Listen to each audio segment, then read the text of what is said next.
ঘটনা শুরুতেই একটি ছোট্ট কথা বলে রাখা ভালো। আপনার যদি নিজেদের জীবনে ঘটে যাওয়া কোনো রহস্যময় বা অবিশ্বাস্য ঘটনা আমাদের সঙ্গে ভাগ করে নিতে চান, তাহলে স্ক্রিনে দেওয়া জিমেলের মাধ্যমে আমাদের মেসেজ করতে পারেন। আমরা সেই ঘটনা কল রেকর্ডিং অথবা আমাদের নিজেদের কণ্ঠে শুনিয়ে সবাইকে জানিয়ে দেব।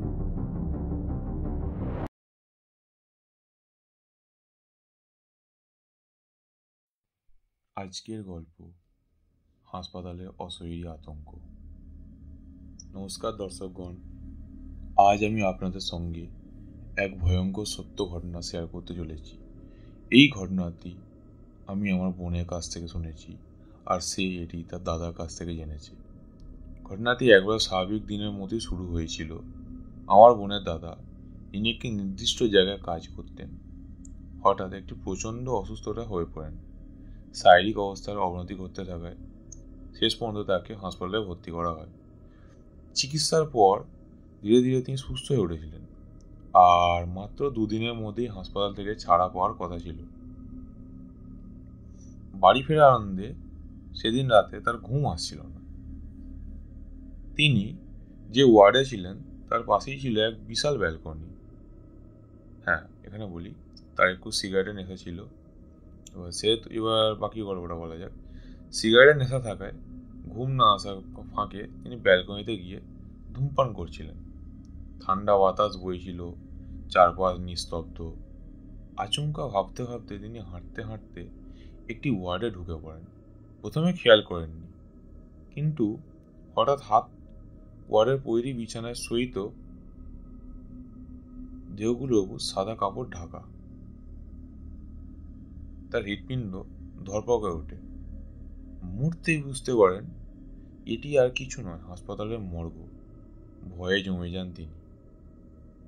বাতাস ভারী হয়ে আসে, মনে হতে থাকে কেউ যেন তাকে দেখছে। গলা শুকিয়ে কাঠ হয়ে যায়, আর কোনো রকমের দৌড় দিয়ে নিজের ওয়ার্ডে ফিরে আসেন। কিন্তু তখনও তার মনে একটাই প্রশ্ন, সিগারেটটা হঠাৎ কেন হাত থেকে পড়ে গেল। হ্যাঁ, মানে এই অংশটা মনে হয়েছিল কি, যে উনি ফার্স্টে বুঝতে পারেননি তো যে এটা মর্গ। উনি ঢুকে গেছিলো। ঢুকে যাওয়ার পর সে দেখতে পেল যে এরকম প্রত্যেকটা দেহের উপর একটা করে সাদা কাপড় চাপানো আছে। অতটা খেয়াল করেননি। যখন পড়ে গেল তখন সে মানে মাথাটা তুলে দেখছে যে এরকম গায়ে এরকম সাদা কাপড় ফেলা আছে। তো তারপরে তার হুঁশ ফিরে বুঝতে হয় যে এটা একটা মর্গ। যাই হোক, গল্পের পরবর্তী অংশে আসা যাক। দুদিন পর হাসপাতাল থেকে ছাড়পত্র পেয়ে বাড়ি ফিরে যান তিনি। প্রথম কয়েকটা দিন সব স্বাভাবিকই ছিল, কিন্তু ধীরে ধীরে অদ্ভুত ঘটনা ঘটতে শুরু করে। প্রথমে মনে হতে লাগলো যেন কেউ সবসময় তার আশেপাশে আছে, কিন্তু পিছন থেকে তাকালে কেউ নেই। এরপর পরিস্থিতি আরো ভয়াবহ উঠতে শুরু হয়ে ওঠে।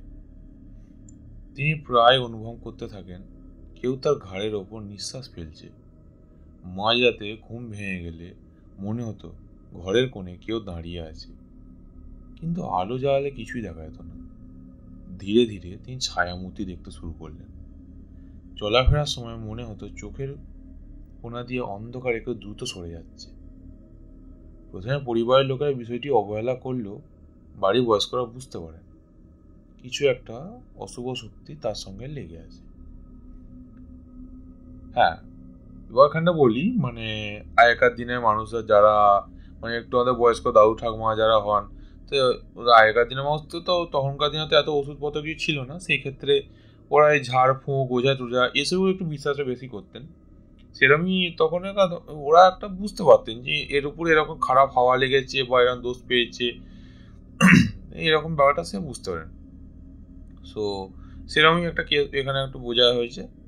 তো বয়স্করা এরকম একটা ব্যাপারটা বুঝেছিল। যাই হোক, তারপরে বলি, লোক ডেকে ঝাড়ফুঁক করা হয়। কিছুদিন সব স্বাভাবিক থাকলেও এরপর অত্যাচার আরও বেড়ে যায়। রাতে শোয়ার সময় মনে হতো কেউ তার পাশে বসে আছে। দরজা জানলা বন্ধ থাকার পরও হালকা চাপা ফিসফিস শব্দ শোনা যেত। পরিস্থিতি ক্রমশ ভয়াবহ উঠতে তার শেষ পর্যন্ত এক অভিজ্ঞ মৌলবীর শরণাপন্ন হন। তিনি অনেক নিয়মকানুন ও বিশেষ পদ্ধতির মাধ্যমে বুঝতে পারেন এটা এক বা দুজন আত্মার কাজ নয়, বরং পাঁচটি আত্মা তার সঙ্গে জুড়ে আছে। মৌলবীর মতে হাসপাতালে ধূমপান করার সময় এই অসুখীরা তার সঙ্গে সংযুক্ত হয়ে যায়। কারণ অনেক সময় প্রেতাত্মারা আগুন, সুগন্ধি বা তীব্র গন্ধের প্রতি আকৃষ্ট হয়।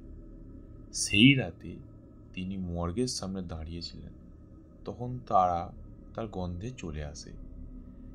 কয়েকদিনের কঠিন আচার অনুষ্ঠানের মাধ্যমে শেষ পর্যন্ত তিনি এই অশুভ শক্তির কবল থেকে মুক্তি পান। এখন তিনি সম্পূর্ণ সুস্থ এবং স্বাভাবিক জীবনযাপন করছেন, তবে সেই ভয়াল অভিজ্ঞতার কথা আজও তার স্মৃতিতে স্পষ্ট হয়ে আছে। শেষে একটা কথা বলে রাখি, যেটা এক কথা বলা যায় যে এই গল্প থেকে আমরা যে ব্যাপারটা জানতে পারলাম, যে রাত বিরেতে নির্জন জায়গায় না যাওয়া, বিশেষত হাসপাতালে অজানা এলাকায় পা না দেওয়া, এই সাবধানতাগুলো মেনে চলাই শ্রেয়। কি জানে কোথায় কোন আত্মাদের জন্য আমাদের ওত পেতে আছে। গল্প সমাপ্ত।